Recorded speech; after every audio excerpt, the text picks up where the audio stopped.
get an armbar on me. Maybe he drops right into the position. I'm locking, and I feel like he's gonna break my grip right now. I go up, and my butt drops down as I push this and rotate and bring it off. And now I'm in side control. Maybe he pushes me, boom. This guy steps over, and the guy's cheater, he lands an armbar, up and down, beautiful. And push it off, and land in side control, okay?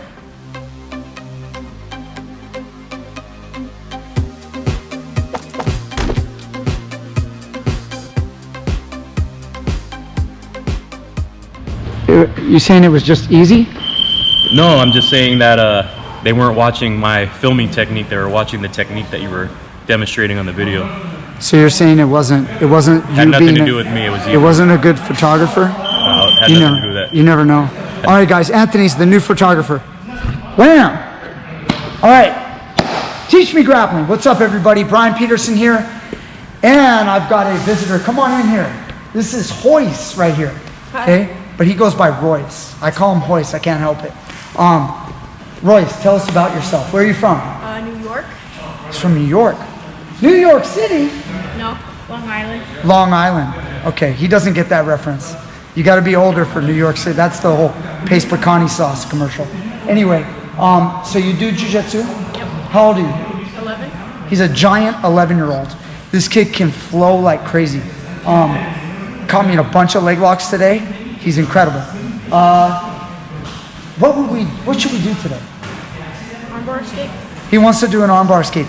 Guys, we were rolling, and this guy caught me with a bunch of hitchhikers, rolled out a bunch of times, and then on one of them, I started to control his wrist. I could either use a Kimura, or I could just twist his wrist, so that it was really difficult for him to hitchhike, and then it stumbled on this idea of this technique.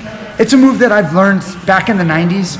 I've got a lot of stuff in here, guys, so I want to share it with you guys today, and Royce is really excited about learning it, so now we're going to share it with you. Okay, so here's the situation. Say he's on his back, and I have like a knee on belly. Let's say I have a knee on belly. Hey guys, if you could just keep it down, give us like 5 minutes. Thank you. So let's say I get the underhook here, and I spin. Now, once you guys end up here, you end up in this modified armbar. Again, it could be any way you get here. This is just one of the more common ways. Sometimes the foot is here in the armpit. Sometimes the foot is here by the head. So first, for simplicity, let's make it by the head, because it could create some complications if we're here, and maybe we'll address that. But once I'm here, if his arm is like this, he can kind of just walk around hitchhiker. See that? Now, one of the drawbacks to that is that when he's here, let's say my right foot comes out and I step on the hip. Now I have options where I can go omoplata, or maybe he's a dummy and he puts his head up and he goes triangle, boom, and it gets caught in the triangle. So these are common combinations, guys. Now, obviously, Royce was way too good for that stuff, and we had a lot of this fight right here, me and him, where he would try to come around and pass guard. So he did a good job of escaping. Now go back. That's okay, we could do it on this side. We're good on both sides. So what happened was, he wanted to do a hitchhiker, so what did I do? I can control his thumb and control his wrist. Now, if you want to go hitchhike, go. See, he's gonna break his own arm. He feels the pressure and he says, that's not a good idea. Is that a good idea? No. Okay, he's like, no, that's not a good idea. So what I wanted to show him was, in the basic armbar, this leg is across the chest. So what is the job of this leg? It keeps his body down. What is the job of this leg? It keeps his head down. This one, if he tries to do a sit-up, I keep his head down. If he tries to bridge or lift up, I keep his body down. I try to roll or something, or bridge. Yeah, it doesn't work. See, it keeps his body down. In this position, my leg is not across the chest. If I'm in this position, he has a quick moment. He's gonna use a lot of core muscles, and he's already, for 11 years old, he's pretty strong in this region already. He's gonna pull his knees up to his chest. He's gonna shoot his body straight up in the air. Up, up, up, up, up. You gotta hold it, dude. Up with your butt up, like that. I'm gonna help him. And then his body is gonna fall like a tree towards this direction. And when he falls, he's gonna come out on top, like that. That was tough because I was trying to get you to hold the position. Now you get me. So when he's here, he has this modified armbar, right? Now if I can turn my thumb, I can reach out. But sometimes that's difficult. So now watch what I do, guys. I feel the tension of the arm. I pull using my abdominals and my leg. I pull up, and you see my butt goes here. So his knee wants to keep as tight as possible, right?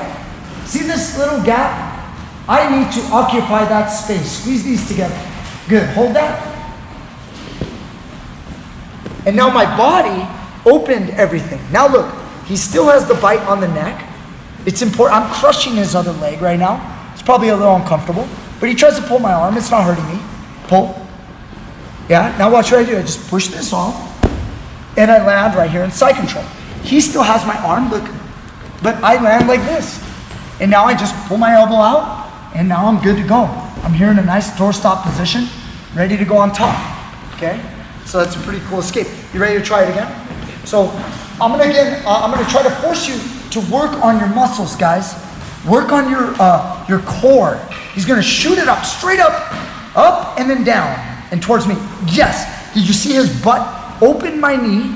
And now look, his head is still a little bit caught. He's gonna push the leg and land in side control. Beautiful. And then he can pull his elbow free, and he's fine. He's got beautiful side control right there. Okay? Next, you go ahead and get an armbar on me. Maybe he drops right into the position. I'm locking, and I feel like he's gonna break my grip right now. I go up, and my butt drops down as I push this and rotate and bring it off. And now I'm in side control. Okay? One more time for you, and we're knocking it out.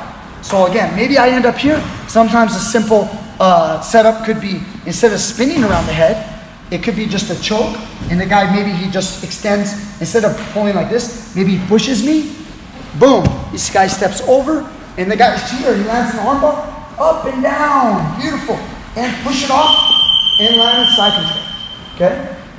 It doesn't happen often, like, you know, I mean, it does happen often, but this is like a move you might need. Some of you guys are gonna like it because it's probably something you haven't seen much of, but then again, other armbar escapes are more prevalent. You're gonna see those more often. But this is something that, you know, it's cool to do, and sometimes you need that one move in order to turn the tables. And the cool thing about this, you don't just get out of the armbar, but you get out and you get on top and you turn the tables. Now you have side control. Now, I know I alluded to it earlier, so I'll show you a little different. If he's here, and since I mentioned it, I didn't want to do this, but I realized it, I opened up a can of worms here. If I spinning arm lock and my foot is in the armpit, and he were to do this technique, go ahead, up, and he goes over, he could end up right here in a triangle. You see that? Unless he gets the head out, he could end up right there in a triangle. So that's where this move may get you in a little bit of trouble. But again, going to the next move is better than tapping out to the armbar anyway. You may be able to quickly, I have a video on escape for that, you may be able to quickly go knee on the jaw and defend that triangle. So, you want to put me in this? Go, hit a far side armbar. You know how to do it from the knee side? Yeah. Go. And now look guys, see this is the armpit. So when my hips go up and I land, if he starts to triangle me, can you triangle me? Yeah. And you start to look. Guys, you see right here? No, you don't have my head. Okay? So relax. Okay? So see right here? I want you to bring that leg. Yes, much better. If I can get my knee up here right away, I can smash, and then you're gonna have to let go, huh? Then he has to let go, and then we're back into the attack. Again, I'm probably teaching way too much, but were you interested in that? Was that kind of interesting? Yeah. So again, remember, anytime the guy goes in the armpit, he's also now including not just your head, but also your arm at that point. But the more basic traditional is the shin right here on the lat muscle rib cage area, and then just one leg over the head. So either way, you just have to be aware of where you are at all times. That's what jiu-jitsu is about, man. It's body awareness. You gotta know where you are, and you gotta know how to deal with these things while they're coming at you fast. And this kid's one of those kids, man. I know he's going to be great when he gets, he's already good. This kid's killer. But when he gets older, he's going to be amazing because he started young and he can move. He has a great body awareness already. So thank you so much. Thank you. Yeah, it was really good to see you. I want you to go back to New York and keep kicking butt. All right, guys, Teach Me Grappling. Click the link down below at Patreon, PayPal. Contribute to this channel. I thank you guys so much for all of you that are helping me, and I hope I'm helping you on your journey as well. Thank you so much. Also, I want to give a shout out to Faraz Hobby. I listened to the podcast today, and I got to hear the shout out. Thank you so much. That was very kind of you to mention me on your podcast. And if you guys have not checked out, I know you guys all know who he is. Faraz Hobby has a great podcast. I love listening to him. I listen to him all the time because he has great insight on not just the grappling. Even though he's a jiu-jitsu black belt, he has very good wrestling skills, and he also has the striking background. So he can give probably the best take on UFC fights all around. He's well balanced in all areas, and I love watching his podcast. So you guys should go check him out. I know you guys probably already do. I want to thank him very much. Let's see you guys next time. Thank you so much.